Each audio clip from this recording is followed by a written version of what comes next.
Good morning everyone. My name is Ranjita and you all are welcome to Study IQ. आज के इस lecture में हम लोग बात करेंगे क्लास 7 साइंस एनसीईआरटी के लास्ट चैप्टर के बारे में, chapter number 18 which is waste water story. तो इस चैप्टर में हम लोग पढ़ेंगे कि वेस्ट वाटर जो है हम उसको किस तरीके से ट्रीट कर सकते हैं जिससे कि वो बहुत ज़्यादा हार्मफुल ना रहे। उसको रिलीज़ करने से पहले नदियों में या ओशंस में उसको रिलीज़ करने से पहले वेस्ट वाटर को हमें किस तरीके से ट्रीट करना है। हम पढ़ेंगे वेस्ट वाटर की कॉम्पोजिशन क्या क्या होती है, उसमें कौन कौन से हार्मफुल केमिकल्स होते हैं जो हमारे लिए ख़तरनाक हो सकते हैं। हम ये भी बात करेंगे कि जो वेस्ट वाटर है उसका बेनिफिट हम किस तरीके से ले सकते हैं। So let's start. अगर आप मुझे कांटेक्ट करना चाहते हैं तो you can send me a mail on this email ID, you can follow me at this Instagram link. और अगर आप चाहते हैं कि इस जो चैप्टर की पीडीएफ को आप देखना चाहते हैं तो वो आपको इसी टेलीग्राम चैनल पर मिलेंगी। अगर आप चाहते हैं इससे पहले वाले चैप्टर्स क्लास 7 एनसीईआरटी के देखना या फिर क्लास 6 एनसीईआरटी साइंस एनसीईआरटी के चैप्टर्स को देखना, तो उन सब के लिंक्स भी इसी टेलीग्राम चैनल पर प्रोवाइड कर दिए गए हैं। आप जब चैनल ज्वाइन करेंगे तो kindly check the spelling of in link. अब हम बात करते हैं वाटर के बारे में। सबसे पहले तो वाटर क्या है? वाटर एक नेचुरल रिसोर्स है, आप अच्छे से जानते हैं। वाटर वो सब्सटेंस है जिसकी वजह से हम लोग जिंदा है। मतलब पानी और हवा, अगर हम दो चीज़ों की बात करते हैं, which is very much required for our survival. हमारे ज़िंदा रहने के लिए अगर दो नेचुरल रिसोर्सेज बहुत ज़्यादा ज़रूरी हैं तो वो है वाटर एंड एयर। तो वाटर हमारा नेचुरल रिसोर्स है जिससे कि लाइफ पॉसिबल हो पा रही है, इसलिए इसको एलिक्सर ऑफ लाइफ भी बोला जाता है। तो वाटर जो है वो वाटर वाले चैप्टर में हमने पढ़ा था कि वाटर के कॉम्पोजिशन में कि 97% जो है, मोर देन 97% जो वाटर है वो क्या है? सॉल्टी वाटर है, वो नमक वाला खारा पानी है जो कि ओशंस के अंदर है। और सिर्फ लेस देन 3% वाटर, सिर्फ लेस देन 3% वाटर जो है वही सिर्फ फ्रेश वाटर है, जिसके अंदर वो पानी भी आता है जो कि हमारे एटमॉस्फेयर में है। मतलब वेपर्स के फॉर्म में जो पानी है वो भी उसी के अंदर इंक्लूडेड है। तो इतना थोड़ा सा अमाउंट ऑफ वाटर है जो कि हमारे पीने लायक है। अब इसीलिए बात होती है वेस्ट वाटर ट्रीटमेंट की। जो इतना सा पानी है जो हमारी ज़रूरतों के लिए बहुत ज़्यादा ज़रूरी है, पीने के लिए और बाकी सारे काम करने के लिए, पौधों को पानी देने के लिए, एग्रीकल्चर के लिए, तो वो वाटर का जो अमाउंट है वो बहुत थोड़ा है। तो इसीलिए जो वेस्ट वाटर निकलता है उसके बारे में हम बात करेंगे कि क्यों हमें वेस्ट वाटर को ट्रीट करना बहुत ज़रूरी है। क्योंकि वेस्ट जो वाटर है वो कैसे बनता है, उसके अंदर हार्मफुल क्या केमिकल्स हैं, उन्हें ट्रीट क्यों करना चाहिए। अदरवाइज़ अगर हम उसे बिना ट्रीट करे डालेंगे, उसका ट्रीटमेंट किए बिना अगर उसको रिलीज़ कर दिया जाएगा पानी के अंदर, नदियों के अंदर, तो वो हमारे लिए बहुत ज़्यादा हार्मफुल हो सकता है। ओके, तो जो water rich in leather mixed with oil and other pollutants that go down the drain from sink, shower, toilet, laundries is dirty। जो भी सारा का सारा पानी होता है जो कि हमारे हाउस होल्ड वेस्ट से निकलता है, जो कि इंडस्ट्री के वेस्ट से निकलता है, ये सारा का सारा जो पानी होता है वो वेस्ट वाटर होता है। ठीक है, we can use water for drinking, bathing, washing clothes। ये सारे हमें यूजेस है, ये सब आप जानते हैं कि हर एक तरीके से पानी का यूज़ किया जाता है। एग्रीकल्चर में मॉपिंग द फ्लोर, हर तरीके से पानी का यूज़ होता है। तो वो जो पानी यूज़ हम कर रहे हैं वो अल्टीमेटली कहाँ जा रहा है? वो ड्रेनेज के थ्रू ड्रेन हो रहा है। वो मतलब वो वेस्ट वाटर बन के पानी जो है ड्रेन्स में जा रहा है, वो हमारी नालियों में जाता है। तो वाटर जो है हमारी सारी तरीके की लाइफ के लिए पॉसिबल है। क्लीन वाटर जो हमारी बेसिक नीड है। Unfortunately clean water is not available to large segment of human population. अगर हम इस चैप्टर की बात कर रहे हैं, ये चैप्टर छोटा सा चैप्टर है। इस चैप्टर में आपको इसके अंदर क्या चीज़ें हैं उससे ज़्यादा ये आपको थॉट प्रोवोकिंग चैप्टर ज़्यादा है। ये आपको बताएगा कि क्यों वेस्ट वाटर को ट्रीट करना ज़रूरी है। क्योंकि हम लोग जो बात करते हैं मोस्टली हमारे पास फ्रेश वाटर अवेलेबल है, हमारे पास क्लीन वाटर अवेलेबल है जिसको हम पी सकते हैं या जिसको हम अलग अलग यूजेस कर सकते हैं। बट इतनी बड़ी पॉपुलेशन हमारे कंट्री की, उसके पास पानी पीने के लिए अवेलेबल भी नहीं है। बहुत बड़ी पॉपुलेशन ऐसी है जो कि साफ़ पानी उसको नसीब नहीं होता है। तो इसलिए हमें समझना पड़ेगा कि साफ़ पानी की इम्पोर्टेंस क्या है। अब आप ये देखिए, ये वेस्ट वाटर का पिक्चर है एक। ये देखिए, ये सूएज वाटर जो है, मतलब जो गंदा पानी है, गंदे पानी के नाले में से ये पानी दिखे किसी न किसी नदी में या फिर ओशंस में जाके मिक्स हो रहा है। तो ये उसका पिक्चर दिखाया गया है। फिर हम कुछ बात कर लेते हैं। 22 जो मार्च है वो वर्ल्ड वाटर डे की तरह हम उसे सेलिब्रेट करते हैं। ये किस लिए हम वर्ल्ड वाटर डे हमें मनाना पड़ रहा है? ताकि हमारे कंट्री में अवेयरनेस आए फ्रेश वाटर के बारे में, साफ पानी के बारे में हमारी कंट्री अवेयर हो जाए। तो हम इस वाले दिन को मनाते हैं कैसे? एक वर्ल्ड वाटर डे के रूप में। The water which is unfit for human consumption become source for many water borne diseases. जो पानी हमारे लिए अच्छा नहीं है, वो क्यों हम उसे बोलते हैं अच्छा नहीं है? उसके अंदर बहुत सारे ऐसे हार्मफुल केमिकल होते हैं, या तो बैक्टीरियाज होते हैं या कोई प्रोटोजोआज होते हैं, जो कि बहुत सारी वाटर बॉर्न डिजीजेज कॉज कर सकते हैं, जो कि हमारी ह्यूमन लाइफ के लिए बहुत हार्मफुल है। तो वाटर बॉर्न डिजीजेज क्या हो सकती हैं, ये आप देखिए। Diseases cause by drinking polluted water. अगर हम गंदा पानी पीते हैं, ऐसा पानी पीते हैं जो पॉल्यूटेड है, जिसके अंदर ये सारी चीज़ें हैं, तो हमें इस तरीके की बीमारियां हो सकती हैं। टाइफॉइड, मतलब कितनी कॉमन बीमारी है जो टाइफॉइड की फीवर होता है, वो किस लिए होता है? वो साल्मोनेला टाइफी नाम के एक बैक्टीरिया से की वजह से हो रहा है। और वो क्या कर रहा है? वो टाइफाइड जैसी इतनी भयानक बीमारी कर देता है। डायरिया, हेपेटाइटिस, सोचिए हेपेटाइटिस कितनी भयानक बीमारी है जिससे कि लिवर तक खराब हो सकता है। तो हेपेटाइटिस ए जो है वो वाटर बॉर्न है, मतलब पानी के अंदर जो है हार्मफुल जो माइक्रो ऑर्गेनिजम्स होते हैं जो कि हेपेटाइटिस कॉज करते हैं, वो वायरस जो है हेपेटाइटिस के, वो पानी के अंदर थ्रू फैलते हैं, तो उसको पीने से हेपेटाइटिस तक हो सकता है। जियार्डिया हो सकता है ये वाले प्रोटोजोआ के वजह से। कॉलरा हो सकता है, विब्रियो कॉलरी जो बैक्टीरिया उसके वजह से। तो मतलब इसमें क्या होगा? बहुत ज़्यादा लूज मोशन, पानी का बहुत लॉस हो जाएगा, और ये बहुत ही ज़्यादा खतरनाक हो सकता है छोटे बच्चों के लिए, स्पेशली बड़ों के लिए भी काफ़ी खतरनाक है। तो ये सारी की सारी कुछ बीमारियां हैं जो वाटर के वजह से फैल सकती हैं। तो हम बात कर रहे थे water borne diseases. It is estimated that 1 billion human beings do not get safe drinking water. Thus, the water is cleaned by removing pollutants before it enters a water body or is reused. देखिए, मैंने आपको बताया कि safe जो water है, जो साफ पानी है पीने के लिए स्पेशली, वो मिलना सबके को नहीं मिल रहा। बहुत सारी ऐसी पॉपुलेशन है, 1 बिलियन, सोचिए ऐसी पॉपुलेशन है जिसको कि साफ पानी नहीं मिल रहा है, उसको गंदा पानी पीने के लिए वो मजबूर है। The process of waste water treatment is commonly known as sewage treatment. तो जो वेस्ट वाटर है उसका जो ट्रीटमेंट किया जाता है उसे सुएज ट्रीटमेंट कहते हैं। इसके बारे में हम इसी चैप्टर में पढ़ेंगे। रीयूज़ करने से पहले वाटर को ट्रीट करना चाहिए ताकि बाकी के जो लोग जो उस नदी का पानी यूज़ करेंगे उनको साफ़ पानी मिल पाए, ठीक है, उनको कोई बीमारियां ना फैलें उस पानी की वजह से। तो ये इसका आउटलाइन था चैप्टर का, तो अब हम डिटेल में पढ़ते हैं इस चैप्टर को। तो अब हम सबसे पहले बात कर लेते हैं सुएज हम किसको बोल रहे हैं। तो जो वेस्ट वाटर है, waste water which is release by homes, industry, agricultural field and other human activities, जो उससे रिलीज होता है पानी, उसको सुएज कहते हैं। It also includes rain water. देखिए, जो बारिश का पानी आता है, एक तो वो पानी है जो कि हम अपने घरों में उसको यूज़ कर रहे हैं, उससे हम कुछ भी घर के सारे काम कर रहे हैं, बाथरूम में यूज़ हो रहा है, ठीक है, वो सारी के सारी जो चीज़ें हैं वो सब कहाँ जा रहा है? वो आपके ड्रेन्स में चला जाता है, वो वेस्ट वाटर बन जाता है।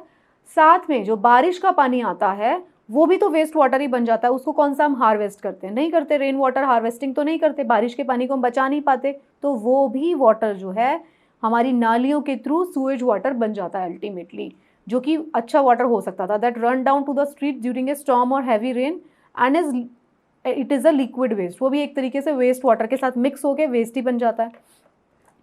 Most of its water has dissolved and suspended impurities called contaminants.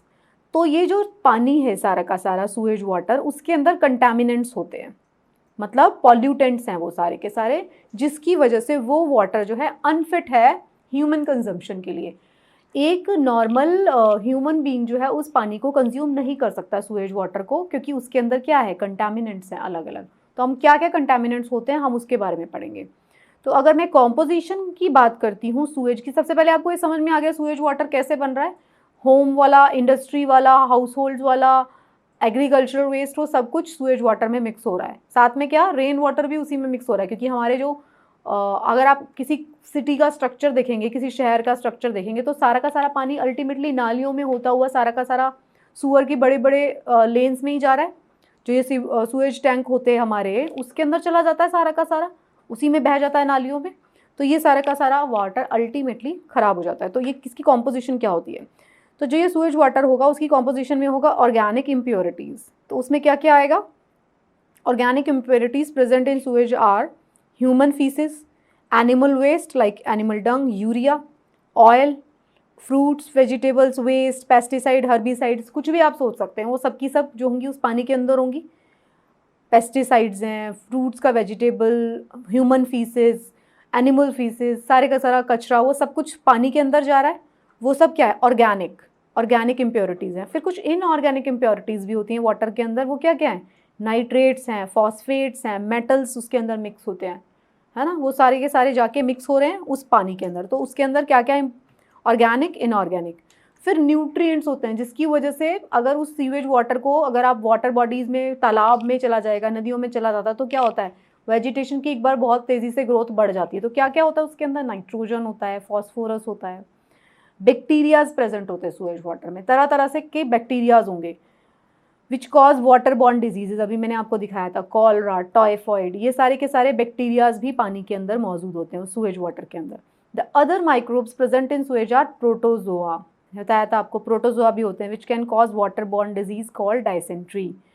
तो बहुत सारे माइक्रो ऑर्गेनिजम्स भी उस पानी के अंदर रहेंगे। देखिए बहुत सारे माइक्रो ऑर्गेनिजम्स ऐसे होते हैं जो हमारी बॉडी से, मान लीजिए जो इन्फेक्टेड पर्सन है उसको कोई वो डिजीज़ है, तो वो उस जो इन्फेक्टेड पर्सन होता है जिसको इन्फेक्शन है, जब वो अपनी फीसेस के थ्रू जो होता है वो सेम बैक्टीरिया अपनी फीसेस के थ्रू पास ऑन कर देता है। मतलब फीसेस जो होंगी उसकी इन्फेक्टेड होती हैं। इसीलिए बोला जाता है कि ओपन में डेफिकेशन नहीं करना चाहिए। मतलब खुले में जो शौच जाना जिसको बोलते हैं, वो क्यों बैन किया जाता है? क्योंकि खुले में शौच जाने से क्या होता है कि बहुत सारे ऐसे माइक्रो ऑर्गेनिजम्स होते हैं जो किसी पर्सन को इन्फेक्ट करते हैं। कोई रोगी है अगर, तो वो उसकी फीसेस के थ्रू पास ऑन होते हैं। तो अगर वही फीसेस ओपन में पड़ी रहेंगी और कोई और इंसान जाके उसी फीसेस के बीच में मान लीजिए नंगे पैर घूमता है, तो वो उसको इन्फेक्ट कर सकते हैं उसके पैरों के थ्रू। उसके पैरों में चिपक जाएंगे तो वो उसे इन्फेक्ट कर देंगे। तो इसलिए ओपन डिफिकेशन, जो हमारा जो स्वच्छ भारत अभियान है, क्यों उसमें इतना ध्यान दिया जाता है? ओपन डिफिकेशन फ्री करना है विलेजेस को, राइट। तो इसलिए क्योंकि उसके अंदर ये सारे के सारे तरह तरह के माइक्रो ऑर्गेनिजम्स होते हैं फीसेस में। तो अब देखिए ओपन डिफिकेशन को तो हमने बंद कर दिया, मतलब मोस्टली, नॉट 100%। लेकिन अब ये जो भी ओपन डिफिकेशन नहीं है, लेकिन सूएज के अंदर तो वो जा रहा है, वो जो हमारी नालियों के थ्रू होते हुए सूएज के जो बड़े बड़े पाइप्स है उसके अंदर तो जा रहा है ये सारा का सारा फीसेस। उसके अंदर क्या होगा? ये सारे इन्फेक्शन वाले माइक्रो ऑर्गेनिजम्स प्रेजेंट होंगे। तो अगर इसको एज इट इज़ अगर रिलीज कर दिया नदियों में, इस सूएज को एज इट इज़ समुद्रों में रिलीज कर दिया, तो ये सारे बैक्टीरियाज वहाँ पहुँच जाएंगे। इसलिए इन सारी चीज़ों का ट्रीटमेंट करना बहुत ज़रूरी होता है। फाइन, मतलब I am giving you an overall picture कि हम पढ़ क्या रहे हैं। Okay, water freshens up and eventful journey. इसमें हम क्या बता रहे हैं कि in a house generally there are 2 sets of pipe. देखिए आपके घर में अगर आप देखेंगे, नॉर्मल सी बात है, एकदम बेसिक, अगर आप अपने घर में देखेंगे तो 2 तरीके के पाइप्स आपको मिलेंगे। एक तरीके के पाइप्स होंगे जो आपके घर के अंदर साफ पानी को लेके आ रहे होंगे कहीं से भी, ऊपर टैंक होगा वाटर का या नीचे टैंक होगा या जिस भी तरीके से जिसके घर में आ रहा है पानी। तो एक फ्रेश वाटर की लाइन होती है, साफ पानी की लाइन होती है। दूसरी लाइन कौन सी होती है? जो आपके किचन में से, बाथरूम में से, बालकनी में से निकलती है, जो कि गंदे पानी को लेकर जाती है ना। एक साफ पानी को लेकर आ रही है और एक गंदे पानी को लेकर जा रही है। तो कितने तरीके के पाइप हो गए? 2 सेट्स ऑफ द पाइप्स हैं यहाँ पर। एक साफ पानी को लेकर आ रहे हैं और एक गंदे पानी को, वेस्ट वाटर को लेके जा रहे हैं घर से।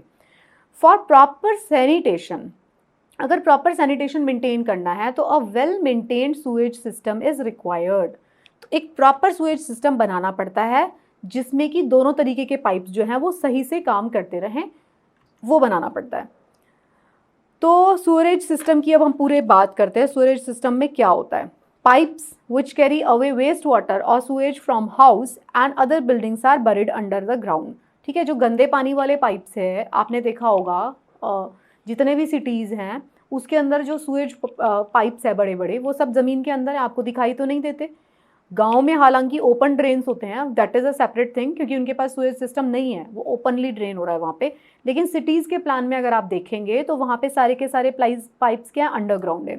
And underground pipe which carries away dirty drainage water and waste matter is called sewer. इसको सूअर बोलते हैं हम।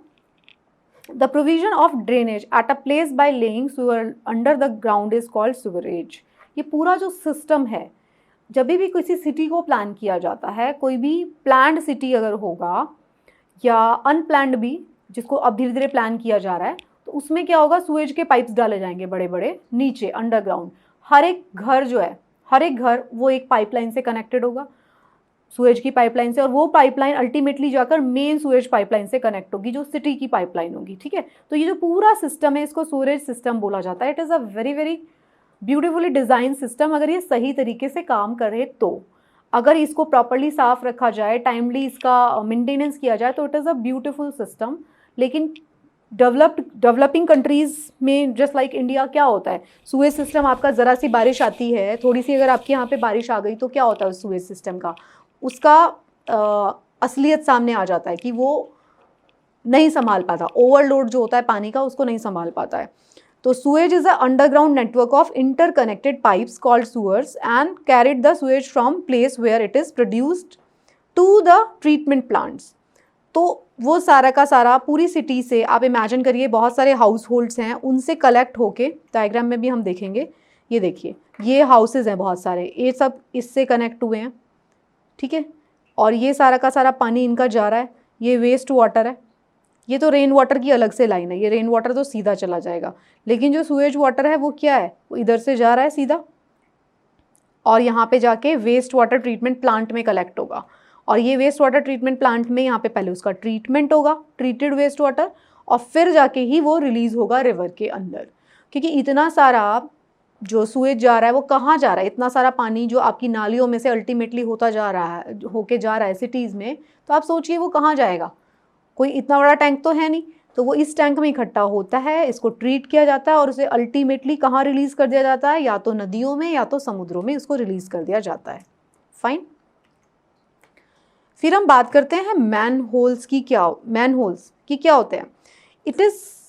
Manhole is a covered vertical hole in the ground, pavement और road above the underground sewer pipeline through which a worker can go down up to the sewer pipe for inspection, cleaning etc। Manhole जिसके अंदर ये देखिए ये है manhole, ये अलग अलग जगह पे बना होता है, सड़कों पे बना होता है, कोई बड़े बड़े बिल्डिंग्स के ग्राउंड फ्लोर पे बना रहेगा।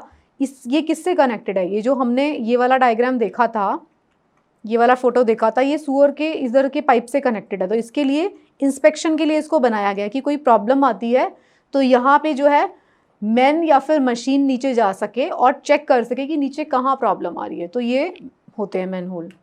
आपने हमेशा देखा होगा न्यूज़ में कि जो मैनहोल है इसके अंदर बहुत सारे जो वर्कर्स हैं जो इसके अंदर जाते हैं इसको क्लीन करने के लिए, वो वापस नहीं आ पाते, उनकी डेथ हो जाती है।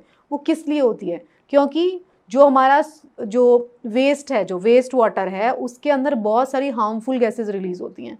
तो जब कोई मैन अगर इसको क्लीन करने के लिए, कोई इंसान इसको क्लीन करने के लिए इसमें जाएगा तो उसको वो इतनी हार्मफुल गैसेस जो होती हैं, इतनी पॉइजनस होती हैं कि उससे उसकी डेथ तक हो जाती है। तो these are very what I say dangerous things. तो एक्चुअली जो डेवलप्ड कंट्रीज़ होती हैं उसमें मैनहोल जो होते हैं वो मैनुअली ट्रीट नहीं किए जाते हैं, उसमें मशीन्स करती हैं वो सारा काम। But India since it is a developing country, तो यहाँ पर क्या हो रहा है, मशीन तो है ही नहीं हमारे सूएज सिस्टम का पार्ट, बहुत ही कम पार्ट है जो धीरे धीरे अब मैकेनाइज्ड हो रहा है, लेकिन मैनुअली इसको क्लीन किया जाता है, which is a dangerous practice. Manholes are provided at every 50-60 metre distance, जो होता है जो मेन सूअर लाइन है उसके लिए इंस्पेक्शन के लिए हर 50-60 मीटर पे बनाए जाते हैं। और वो 2 और मोर जो सूअर हैं वहाँ पे जंक्शन के पॉइंट पर बना दिए जाते हैं ताकि उसको इंस्पेक्ट कर लिया जाए। तो आइडियली ये जो मैन होल्स होते हैं ये मैन होल्स होने नहीं चाहिए, ये इंस्पेक्टिंग होल्स होने चाहिए जिसको मशीन्स जो है, कैमरा फिटेड मशीन्स जो है वो उसको ट्रीट करे, वो उसको चेक करे। आई होप जल्दी हमारे देश में ये डेवलपमेंट देखने को मिलेगी। तो ये आप देखिए, ये एक वेस्ट वाटर ट्रीटमेंट प्लांट का फोटोग्राफ है। ये ऐसे एक बहुत ही अच्छा सा, इसमें इतना खूबसूरत दिखाया गया, इतना होता नहीं है ये साफ़ सुथरा वैसे। तो इसमें सारा पानी जो है सीवर का जाके इकट्ठा होता है, इसका ट्रीटमेंट किया जाता है। तो ये क्या, किस चीज़ का फ़ोटो था? ये वेस्ट वाटर ट्रीटमेंट प्लांट था, जहाँ पे क्या हो रहा है, जो हमने इस डायग्राम में देखा, फ़ोटो में देखा कि सारे जगह का हाउस होल्ड्स का जो पानी है, वेस्ट वाटर जो है, सूएज वाटर, ये वेस्ट वाटर ट्रीटमेंट प्लांट में जाता है अल्टीमेटली। ये सिटीज़ में होता है ना, वो फिर ट्रीट होगा। तो ये उसका फ़ोटो था। ओके, तो इसमें होता क्या है, ये एक ऐसी जगह है वेयर वेस्ट वाटर और sewage from houses and other buildings is brought for processing is called the waste water treatment plant. यहाँ पे उस पानी की प्रोसेसिंग होती है वेस्ट वाटर की। The treatment of waste water involve 3 step पे होती है उसकी processing, physical step, biological examination और केमिकल ट्रीटमेंट। 3 तरीके से होता है। तो फिजिकल प्रोसेसिंग में क्या होता है? स्क्रीनिंग। सबसे पहले क्या होता है? Bar screening. First remove the large rubbish objects, मतलब कुछ भी जो बड़ी बड़ी इम्प्योरिटीज़ हैं, क्योंकि जो हमारी पाइपलाइंस हैं, जो बड़ी बड़ी पाइपलाइंस हैं, उनमें तो सब कुछ आता है, उसके अंदर कुछ भी हो सकता है। स्टिक्स हो सकती है, कैंस हो सकते हैं, पॉली बैग्स जो कि हमारे यहाँ पे बहुत कॉमन है, पॉली बैग्स ये सब होते हैं, napkins, everything is there waste water के अंदर। तो क्या होता है? फिजिकली सबसे पहले एक उसको रिमूव किया जाता है, मतलब एक जाल टाइप लगा दिया जाता है ताकि ये सारी इम्प्योरिटीज़ पहले रिमूव हो जाएं। जब ये after passing through a bar screen, एक बार स्क्रीन बना देंगे, एक जाल जैसा बना देंगे, उसमें ये सारे का सारा जो कचरा है वो अटक जाएगा। तो उसे पहले फिजिकली क्लीन किया जाता है। Waste water is taken to a tank. After processing, ये जो पहले प्रोसेस करने के बाद उसको टैंक में ले जाएंगे, called grit and sand removal tanks, जो कि दूसरा कचरा जो सेडिमेंट हो सकता है उस वाले को रिमूव कर देंगे। मिट्टी भी तो होती है वेस्ट वाटर में, उसको रिमूव करने का tank. In this, sand and grit settle down slowly at the bottom of the tank as water passes slowly through this tank. The settled sand and impurities are removed from the tanks from time to time. देखिए, पहले तो एक जाल जैसा कुछ लगा के physical impurities हटा दी जाएंगी, फिर बचेगा सैंड और ग्रिट जो बचेगा वो एक टैंक में उसको स्टोर करेंगे उस वाटर को, तो नीचे उसके बैठ जाएगा, ग्रेविटी से नीचे बैठ जाएंगे वो सारे सेडिमेंट्स। फिर उस पानी को टाइम टू टाइम इसको क्लीन किया जाता है, वो पानी फिर नेक्स्ट चेम्बर में चला जाता है। वहाँ पे क्या होता है? बायोलॉजिकल प्रोसेस होता है। बायोलॉजिकल प्रोसेस में क्या होगा? First sediment tank is slope towards the centre. इसका डायग्राम आप पहले फोटो देखिए, ये देखिए वेस्ट वाटर है ये फर्स्ट स्टेप। ये क्या हुआ? बार स्क्रीन लगी हुई है यहाँ पर। ये बार स्क्रीन क्या कर रही है? लार्जर रबिश जो पार्टिकल्स है उसको रिमूव कर देगी। फिर ये एक टैंक में चला गया जहाँ पे grit and sand removal tank है। ये जो भी मिट्टी रेत होगी ये नीचे बैठ जाएगी, ग्रिट एंड सैंड ये इधर बैठ गई, और ये गंदा पानी जो है ये बच जाएगा। इस गंदे पानी को यहाँ पे पास ऑन कर देंगे फर्स्ट सेडिमेंटेशन टैंक। इस फर्स्ट सेडिमेंटेशन टैंक में क्या होगा? जो इम्प्योरिटीज़ हैं वो स्लज, जो सॉलिड वेस्ट है वो यहाँ पे नीचे बैठ जाएगा बायोलॉजिकल प्रोसेस की वजह से। अभी हम देखेंगे। फिर इस वाले पानी को रिमूव कर देंगे, यहाँ पे एरेशन टैंक, यहाँ पे क्या डाल देंगे? बहुत सारी ऑक्सीजन सप्लाई बढ़ा देंगे ताकि जो बैक्टीरियाज प्रेजेंट है ऑक्सीजन जो इसके अंदर पानी के अंदर, वो अपने आप इसका ऑक्सीडेशन कर देंगे, जो भी मटेरियल इसके अंदर प्रेजेंट होगा। फिर सेकंड सेडिमेंटेशन टैंक में डालेंगे, वो हुआ था, ये जो बैक्टीरिया ने जो भी प्रोसेस किया था वो यहाँ पे बैठ जाएगा इधर नीचे, और ऊपर वाले पानी को निकाल देंगे। ये क्लीन हो चुका होगा अब तक, ओके।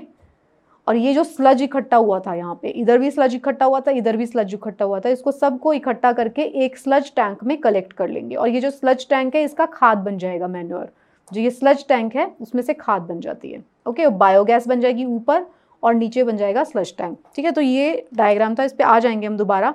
देखो इस चैप्टर में से यही एक इंपॉर्टेंट पार्ट है, इसको आप थोड़ा सा ध्यान से देख लीजिए। पहला आप समझ गए, फर्स्ट प्रोसेस समझ गए। सेकंड स्टेप में क्या है? बायोलॉजिकल प्रोसेस में तो पहले सेडिमेंटेशन टैंक जो था उससे हम फर्स्ट टैंक में लेके जाएंगे स्लोप टूवर्ड्स द सेंटर। वो एक जगह पे सेंटर है, solid like faeces settle down eight the bottom and is called sludge. अब पहले तो हमने बड़े बड़े इम्प्योरिटीज़ तो हटा दिए थे, वो एक जाल लगा दिया था बीच में। फर्स्ट जो प्रोसेस था उसमें हमने क्या किया? सेडिमेंटेशन को नीचे से, मैंने आपको दिखाया था अभी डायग्राम में, नीचे से ऐसे था, स्लोपिंग था ये टैंक। तो इसके यहाँ पे सारे के सारे जो इम्प्योरिटीज़ थे, फीसेस बेसिकली, वो सारे यहाँ पे सेटल हो जाएंगे और जिसको टाइम टाइम पे निकाल लिया जाएगा। मैंने डायग्राम दिखाया था। Oils and grease float at the surface of the water are removed by skimmer. और जो ऑयल वाला जो सब्सटेंस होंगी वो यहाँ पे ऊपर चले जाएंगे इस टैंक में, उसको स्किमर से रिलीज कर लिया जाता है। देखिए ये हमने देखा था ना, ये देखिए ये था ग्रिट और सैंड रिमूवल। तो फर्स्ट सेडिमेंटेशन इसकी बात कर रही हूँ। देखो ऐसे स्लोपिंग है, स्लज यहाँ पे इकट्ठा हो गया, ऑयल वगैरह सब यहाँ से हो जाएगा। फिर इसको इस टैंक में, एरेशन टैंक में डाल देंगे। एरेशन टैंक में क्या होगा? Oxygen supply, okay. तो हम बात क्या कर रहे हैं? ये जो और मैटर है, फीसिस फीकल मैटर है, वो इधर सेटल हो जाएगा। फिर क्या होगा? Biogas produced by anaerobic bacteria in the process can be used as fuel और can be used to produce electricity. ये हम उसका यूज कर सकते हैं। Here water gets cleared of rubbish, oil, grease, etc. and we can get clarified water which is sent to aeration tank. देखिए यहाँ पे क्या हुआ, फर्स्ट सेडिमेंटेशन टैंक में क्या हुआ, ऑयल वगैरह सब ऊपर आ जाएगा बिकॉज ऑयल एक अपनी अलग लेयर बना लेता है, और जो फीकल मैटर है वो सारा नीचे आ जाएगा। तो नीचे जो फीकल मैटर आएगा, स्लज जो होगा, सॉलिड वेस्ट, ये इसको हम इस टैंक में ले जाएंगे, और ये जो ऑयल होगा इसको अलग कर देंगे, एक और यहाँ पे प्रोसेस हो जाएगा, फिर ये जाएगा एरेशन टैंक में। ओके, तो ये आपको दिखा रहे हैं यहाँ पे। In the aeration tank, the watery waste already contains bacteria in it. The compressed air bubbles are passed through this waste to provide oxygen to the bacteria to increase bacterial activity, which ultimately digest human waste. अब जो पानी के अंदर बहुत सारा human waste mix था, वो तो बचा हुआ है ना, जो solid था सिर्फ वही settle होगा। तो इसलिए जो ये वाला सेकेंड चेम्बर था उसमें ऑक्सीजन सप्लाई की जाती है, क्योंकि बैक्टीरिया ऑलरेडी प्रेजेंट होते हैं, तो वो जैसे उनको ऑक्सीजन मिलेगी तो वो एरोबिक रेस्पिरेशन शुरू कर देंगे, और जितना भी human waste, food waste, soap, ये सब कुछ था उसके साथ में केमिकली वो रिएक्ट कर लेंगे। ओके, बैक्टीरिया एक तो उसको डाइजेस्ट कर लेंगे और उसको नीचे बैठा देंगे, मतलब वो उसके साथ रिएक्शंस कर लेंगे ना, remaining and other unwanted harmful matter still remaining in the waterways leaving behind fairly pure water। जब आप उसको ऑक्सीजन के थ्रू पास कर देंगे, जब वो बैक्टीरिया अपना काम कर लेते हैं, तो जो वाटर बचता है ना वो नियरली प्योर वाटर होता है। ओके, 100% प्योर नहीं होता, अभी कुछ और इम्प्योरिटीज़ है उसमें, बट ये नियरली काफ़ी हद तक प्योर वाटर है। फिर आता है थर्ड, केमिकल प्रोसेस। इतना करने के बाद क्या करेंगे, वाटर आफ्टर एरेशन टैंक जो था जिसमें ऑक्सीजन सप्लाई किया गया था, is allowed to stand in second sedimentation tank. Here the microbes present get settled at the bottom of the tank in the form of activated sludge which is about 97% of water। अब इस stage में क्या होता है, water has very low level of organic matter, suspended matter and does not contain many harmful things। It is the safe for human consumption but is disinfected by ozone before distributing it। इसको chlorine से और ozone से treat किया जाएगा। जो chemical treatment की बात हो रही है इसमें क्या होगा, क्लोरीन होगी एंड ओजोन होगी, इनसे इसको ट्रीट कर दिया जाएगा। Again we are coming to the same picture. ये देखिए, पहला वाटर आया, सूएज वाटर, इसको हमने एक जाल से पास किया, जाल से लार्जर इम्प्योरिटीज़ हट गए, फिर ये टैंक में चला गया, ग्रिट एंड सैंड रिमूवल। तो जो मिट्टी, जो ऐसी चीज़ें थी, मिट्टी वगैरह, ये सारी यहाँ सेटल हो गई, फिर ये नेक्स्ट टैंक में आया तभी के तभी। तो फर्स्ट सेडिमेंटेशन टैंक में क्या हुआ, स्लज एंड सॉलिड वेस्ट यहाँ पे चला गया, वो एक अलग टैंक में चला जाता है, फीसेस होती हैं इसके अंदर, और ये वाला जो है, और जो उसका ऑयल वगैरह सब कुछ होता है वो यहाँ सेटल हो जाएगा, उसको अलग निकाल लेते हैं। फिर इस वाटर को दूसरे टैंक में भेज देते हैं, जिसे एरेशन टैंक बोलते हैं। इसके अंदर ऑक्सीजन सप्लाई की जाती है। ऑक्सीजन इसलिए सप्लाई की जाती है ताकि जो बैक्टीरियाज प्रेजेंट है, एरोबिक बैक्टीरियाज, वो जो भी इसके अंदर ऑर्गेनिक मैटर है वो उसको कंज्यूम कर लेंगे। फिर इसको सेकेंड सेडिमेंटेशन टैंक में डालेंगे। देखो, सेडिमेंटेशन टैंक जो होता है ना, इसके अंदर काफ़ी देर तक रहता है, थोड़ी देर, सिग्निफिकेंट टाइम पीरियड के लिए रहता है वेस्ट वाटर। इस सेडिमेंटेशन टैंक में क्या होगा, जो बैक्टीरिया ने अपना काम किया था वो सारा नीचे यहाँ पे सेटल हो जाएगा एक्टिवेटेड स्लज के फॉर्म में, और इसको क्या करेंगे, इधर से कलेक्ट करके उसी बायोगैस वाले चेम्बर में डाल देंगे। और फिर क्या होगा, यहाँ पे जो पानी था इसको यहाँ पे क्लीन वाटर को रिलीज करने से पहले क्या करेंगे, क्लोरीन और ओजोन से ट्रीट कर देंगे इसको, और वो ऑलमोस्ट क्लीन वाटर होगा, उसको नदी में रिलीज कर देंगे, मिक्स हो जाएगा वो फ्रेश वाटर के साथ। यहाँ पे जो था, इस टैंक में जो कलेक्ट हुआ था, यहाँ पे जो स्लज कलेक्ट हुआ था, क्योंकि यहाँ पे ऑक्सीजन सप्लाई नहीं है, क्लोज टैंक है नीचे, तो इसमें ऑक्सीजन सप्लाई नहीं है, तो क्या होगा, यहाँ पे एनारोबिक रेस्पिरेशन होगी, एनएरोबिक विदाउट ऑक्सीजन। तो क्या बनेगा उससे, बायोगैस बनेगी। हमने उस चैप्टर में पहले पढ़ चुके हैं, बायोगैस में बायोगैस बन जाएगी, और यहाँ पे स्लज बचेगा, उसको खाद के रूप में यूज़ कर लिया जाएगा। तो दिस इज़ इट, ये वेस्ट वाटर ट्रीटमेंट प्लांट का एक डायग्रामेटिक रिप्रेजेंटेशन था। आई होप आपको ये समझ आ गया होगा। तो हम क्या बात कर रहे थे, केमिकल प्रोसेस हो गया, 3 प्रोसेस हो गए, फिजिकल, बायोलॉजिकल एंड केमिकल। तो ये तीनों तरीके से ट्रीट करके फिर पानी जो है उसको कहाँ छोड़ देते हैं, नदियों में या फिर ओशंस में, इसको रिलीज कर देंगे हम।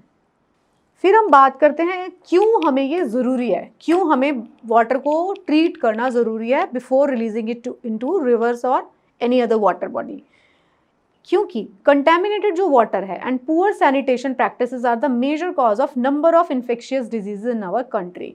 हमारी कंट्री जो है ना, उसको कोई ऐसी बीमारियां नहीं मारती हैं, जो सबसे ज़्यादा जो हमारी कंट्री जो मतलब क्या करती है, झेलती जो है ना, वो ये वाली इन्फेक्शियस डिजीजेज की मार झेलती है। और वो कैसे फैलती हैं? बहुत सारी ऐसी प्रैक्टिसेस की वजह से, गंदगी की वजह से, गंदा पानी पीने से, गंदे एनवायरनमेंट से, मिट्टी कंटामिनेटेड है उससे फैलती हैं। Safe sewage disposal facilities are still not available at many cities and villages in India, so people go to open places and defecate. ये तो मतलब बहुत सारे गाँव में क्या, बहुत सारे सिटीज़ में भी ये प्रैक्टिसेस होती है ओपन डिफिकेशन की। हमारा जो रेल मंत्रालय है, इंडियन रेल्स जो है वो सबसे बड़ी डिफ़ॉल्टर है ना, सबसे बिगेस्ट कल्प्रिट है जहाँ पे ओपन डिफिकेशन प्रैक्टिस होती है। मतलब एक तरफ सरकार कहती है कि स्वच्छ भारत अभियान, दूसरी तरफ आपके खुद के जो रेलवेज़ हैं वही सबसे बड़े वायलेटर्स हैं, वो ओपन डिफिकेशन प्रैक्टिस करते हैं। एनीवेज, तो इसमें बहुत सारा काम करने की ज़रूरत है। मैंने आपको बताया था ये चैप्टर जो है साइंस ना होके बहुत ज़्यादा सोशल चैप्टर ज़्यादा है, क्योंकि ये आपको थॉट प्रोवोकेशन देगा आपके माइंड में ना, क्या आपको करना चाहिए। बहुत ज़रूरी है ये चीज़ें करना, क्योंकि हम बड़ी बड़ी बातें बहुत करते हैं, हम रॉकेट्स बनाएंगे, हम चांद पे जाएंगे, हम मार्स पे जाएंगे, लेकिन ओपन डिफिकेशन को ट्रीट करने के लिए हमें काम करना चाहिए। This causes the increase in insect vector population. अब क्या होता है, जो गंदा पानी है उसमें क्या हो रहा है, इंसेक्ट्स डेवलप हो रहे हैं, वेक्टर्स डेवलप हो रहे हैं, विच ट्रांसमिटेड, किस तरीके की डिजीज़ मैंने आपको दिखाई थी, टाइफाइड, कॉलरा, मेनिंजाइटिस। मतलब मेनिंजाइटिस क्या होता है, जो हमारे दिमाग के अंदर जो लेयर होती है ना उसको बोलते हैं मेनिंजिस, उसको इफेक्ट करता है। मतलब दिमाग की बीमारी तक हो सकती है गंदे, सिर्फ कितनी बेसिक सी चीज़, गंदे पानी की वजह से। तो untreated human excreta is a health hazard which causes soil pollution and water pollution. Soil pollution कैसे, ओपन डिफिकेशन से। वाटर पॉल्यूशन कैसे, जो हमारा सूअर का जो सीवेज वाटर है वो मिक्स हो जाता है हमारे साफ पानी में। मैंने आपको बताया था 2 तरीके की लाइन अलग होनी चाहिए, साफ पानी की लाइन अलग होनी चाहिए, गंदे पानी की अलग होनी चाहिए। लेकिन क्या होता है सिटीज़ में कई बार वो लाइन्स टूट जाती हैं, आपस में इंटरमिक्स हो जाती हैं इतनी बार। The river water and the ground water are the sources of water for drinking for many people, so the contaminated water can spread many diseases, especially waterborne diseases. तो जो contaminated water है वो waterborne diseases फैला सकता है, इसीलिए ज़रूरत है कि contaminated water को treat करना चाहिए। तो फिर हम बात करते हैं वर्मी प्रोसेसिंग ऑफ टॉयलेट्स। अब हम कुछ स्पेशल कैटेगरी के टॉयलेट्स की बात करेंगे यहाँ पर, डिफरेंट कैटेगरी के टॉयलेट्स की। तो वर्मी प्रोसेसिंग टॉयलेट्स में क्या होता है, in vermi processing toilets the human excreta is treated by earthworm in a pit. ये वो टॉयलेट्स होते हैं जिसमें कि जो ह्यूमन एक्सक्रीटा होता है ना, जो फीकल मैटर है जो ह्यूमन का, वो एक पिट में, एक खड्डे में स्टोर होता रहता है। तो वहाँ पे क्या करते हैं, वहाँ पे अर्थवॉर्म्स जो होते हैं ना उनका यूज़ किया जाता है। अर्थवॉर्म क्या करते हैं, फीकल मैटर, ऑर्गेनिक मैटर है सारा का सारा, ऑर्गेनिक मैटर होता है वो। तो अर्थवॉर्म क्या करते हैं, उसके ऊपर फीड करते हैं। अर्थवॉर्म जो करेंगे उसके ऊपर फीड करते हैं, ओके। तो earthworm usually Yeats up all the organic matter in human excreta and turn it into compost. वो ह्यूमन एक्सक्रीटा का जितना भी ऑर्गेनिक मैटर है उसको ईट अवे करके उसको कंपोस्ट में चेंज कर देते हैं। और कंपोस्ट क्या होता है, कंपोस्ट हमारे एग्रीकल्चर फील्ड में मतलब खाद के लिए काम में उसको लिया जाता है। दीज आर, ये जो होते हैं ये safe processing of human excreta है। इसमें हम जो है उसको प्रोसेस करके उसको यूज़ कर लेते हैं अपने एग्रीकल्चर में।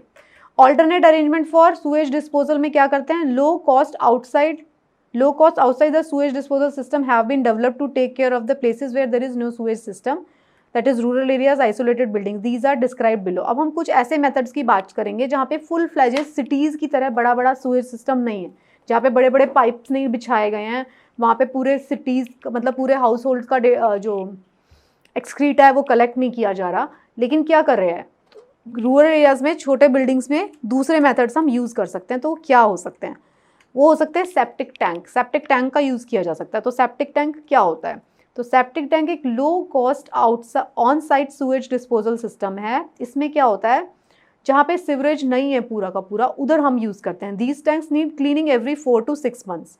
अब क्योंकि वो टैंक्स की तरह बना दिए हैं तो उसकी एक लिमिटेड कैपेसिटी है, तो वो टैंक्स हैं तो उसलिए उसको क्लीनिंग भी बहुत ज़रूरी होती है। तो ये सेप्टिक टैंक्स बोलते हैं इसको हम। तो सेप्टिक टैंक में होता क्या है, usually a big covered underground tank, बहुत बड़ा सा टैंक होगा, made of concrete, having an inlet pipe and one and outlet pipe.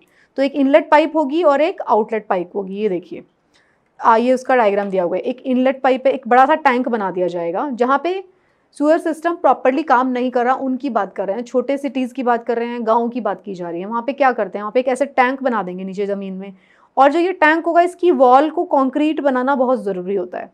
अब आप सोचेंगे क्यों, सोचिए, अगर आपने इसको कॉन्क्रीट नहीं बनाया और यहाँ पे पूरा का पूरा जो आपका सीवर वाला जो वेस्ट है, मतलब एक्सक्रीटा जो है, टॉयलेट का जो वेस्ट है वो इसमें चला गया तो क्या करेगा, वो तो इधर चला जाएगा, ताकि वो हमारे पानी पीने वाले वाटर को कंटामिनेट ना करे। तो इसलिए इसको बहुत ही कंक्रीट वॉल दी जाती है कि जो भी यहाँ पे इकट्ठा होगा हमारे टॉयलेट का वेस्ट वो सारा का सारा यहीं पे रहेगा, इसलिए ऐसा बनाया जाता है। तो देखिए इसकी एक इनलेट पाइप होती है, यहाँ पे ये सारा इकट्ठा होता रहता है। अब मैंने आपको क्या बताया था, अंदर बैक्टीरिया अपना काम करते हैं, तो वो क्या करेंगे, स्लज बना देंगे। जो फीकल मैटर है वो नीचे इकट्ठा हो जाएगा और जो लिक्विड पोर्शन है वो अंदर रह जाएगा, और स्कम जो है, मतलब जो गंदगी, जो डेब्रीज हैं वो ऊपर इकट्ठा हो जाएंगी, जिसमें ऑयल हो सकता है। एक आउटलेट पाइप बनाया जाएगा, क्योंकि वो सबसे ऊपर इकट्ठा होंगी जब ये फुल हो जाएगा। मान लीजिए यहाँ से स्टार्ट हुआ, धीरे धीरे उसको जैसे ही फुल होता जाएगा, जो एक्स्ट्रा होता है वो इस आउटलेट पाइप के थ्रू अलग निकल जाएगा, अलग नालियों में। और जो डेंजरस जो एक्सक्रीटा होता है वो इसी के अंदर रह जाएगा, और धीरे धीरे जो होता है, ये जो स्लज है इसको क्लीन कराना पड़ता है, क्योंकि ये फुल हो जाता है टैंक। जैसे ये फुल होगा तो इसकी क्लीनिंग करानी पड़ेगी, क्योंकि ये मेन पाइप से कनेक्टेड नहीं है ना, सीवर लाइन से कनेक्टेड नहीं है। तो ये होता है, यही हम पढ़ रहे थे। तो सेप्टिक टैंक में एक इनलेट पाइप होगा, एक आउटलेट पाइप होगा। Toilet seat is connected to the inlet pipe of the septic. The human excreta from the toilet seat enters into the septic tank. The solid part of excreta collect हो जाता है bottom में to form a sludge, whereas watery waste remains above it. Okay. तो क्या हो रहा है इसके अंदर, एनारोबिक होगा। एनारोबिक होगा क्योंकि पूरा टैंक सील है, तो ऑक्सीजन तो अंदर नहीं जा रहा, तो विदाउट ऑक्सीजन जो बैक्टीरिया जी सकते हैं वही यहाँ पे काम करेंगे। तो सॉलिड ऑर्गेनिक मैटर जो प्रेजेंट होगा, due to which the volume of the solid waste is reduce to much. क्यों? क्योंकि इसके अंदर एनारोबिक बैक्टीरियाज काम कर रहे हैं, तो वो जो कलेक्शन हो रहा होगा उस टैंक में, तो उसका जो वॉल्यूम है वो कम होता जाता है। ओके, क्योंकि बैक्टीरिया एक्शन होता रहता है। The digested solid waste keep on depositing at the bottom. The watery waste जो होता है वो मैंने दिखाया था, आउटलेट पाइप से क्लीन हो जाता है। The excess water goes out of the septic tank और इन सॉइल में एब्जॉर्ब हो जाएगा, और इसको टैंक को टाइम टू टाइम क्लीन कराने की ज़रूरत पड़ती है।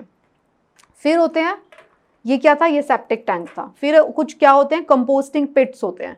कंपोस्टिंग पिट्स के बारे में आप जानते हैं, हमने पहले भी डिस्कस किया है। ये क्या होते हैं, they are self sustain human waste disposal units which is not connected to sewer line और septic tank. A composting toilet breaks down and dehydrates human waste to compost. इसमें क्या होता है, सिंपल होते हैं ये बहुत ज़्यादा। इसमें जहाँ पे सेप्टिक टैंक भी नहीं बन सकता, ऐसी जगहों पे बनाए जाते हैं जहाँ पे सेप्टिक टैंक भी नहीं बन रहा, मतलब बहुत रूरल एरिया हुआ कोई, तो वहाँ पे ऐसे टैंक पिट बना देंगे, खड्डा बना देंगे एक बहुत बड़ा। उसके अंदर इस तरीके का सिस्टम बनाया जाता है कि सारा का सारा जो वेस्ट है एक्सक्रीटा, वो इसके अंदर, टॉयलेट का जो वेस्ट है वो सारा का सारा इसके अंदर इकट्ठा होता रहे। तो उसमें क्या होगा, वो बैक्टीरिया एक्शन होगा, नीचे इकट्ठा हो जाएगा, और जो लिक्विड पोर्शन है वो सॉइल में एब्जॉर्ब हो जाएगा, और जो इसका क्या होगा, इसमें जो बैक्टीरियल एक्शन से इसका कन्वर्जन हो जाएगा खाद में। ओके, फिर बात होती है केमिकल टॉयलेट्स की। अब केमिकल टॉयलेट्स क्या होते हैं, ये उस जगह पे यूज़ किए जाते हैं जहाँ पे कि या तो मोबाइल यूनिट्स हैं, है ना।